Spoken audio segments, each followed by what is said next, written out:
So, ano naman yung stock height? Stock height is a vertical height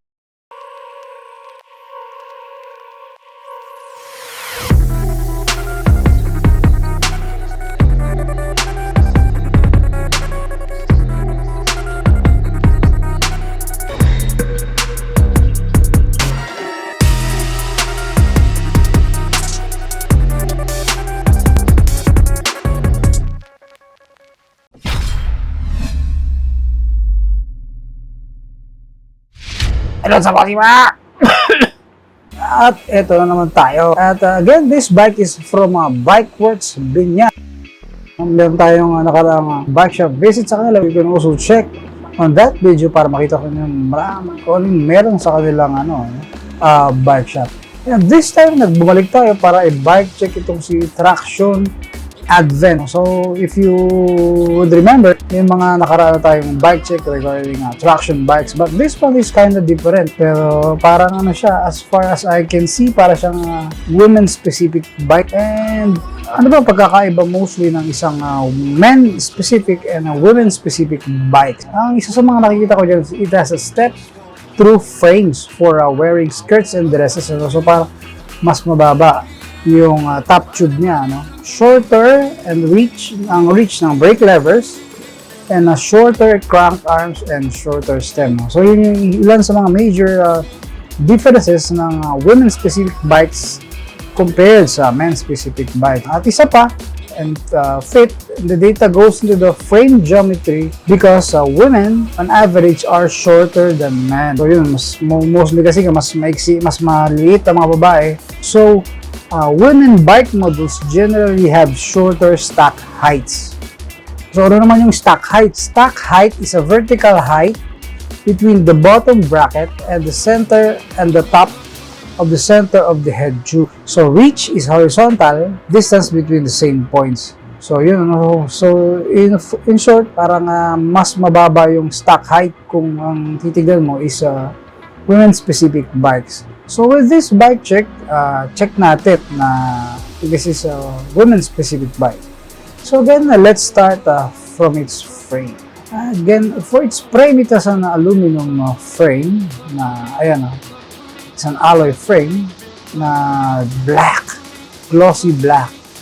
Na, ayun, makikita niyo may sexing curve siya sa baba, sa top tube niya.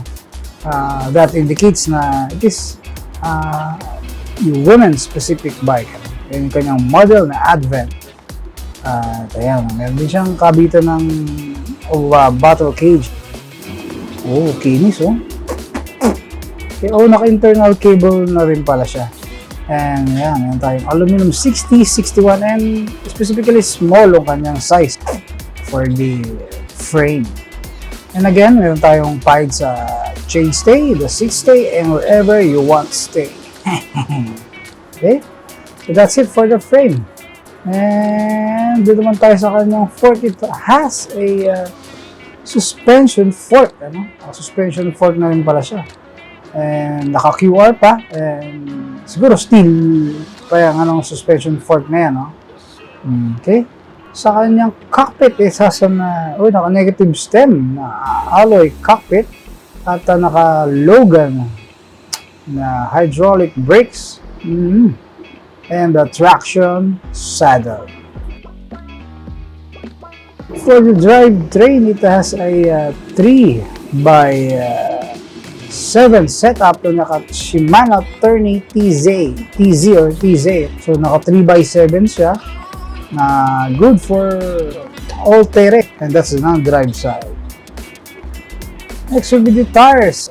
Kanyang tires and rims na 27.5 by 1.95 na Chaoyang. And yung traction rims. Ayan. Diba?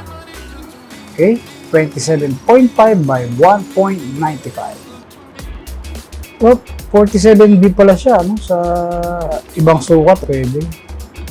And lastly, sa kanyang rotors and calipers, ayun nga, meron siyang 160mm of rotor, and the hydraulic calipers is branded as Logan. Okay, isa pang pitik sa ating bike.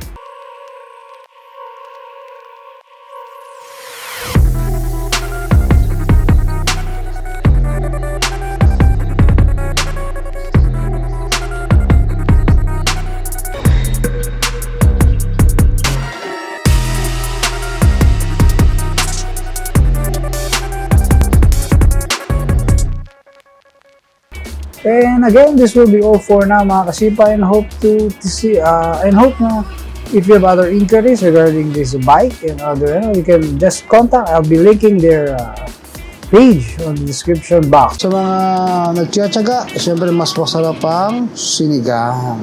Ewan ko sa yung ba't gusto nyo ng nilaga, no? Pero syempre para sa akin mas malasang sinigang. Okay? Again, this will be all for now mga kasipa, and I hope to see you on the next video.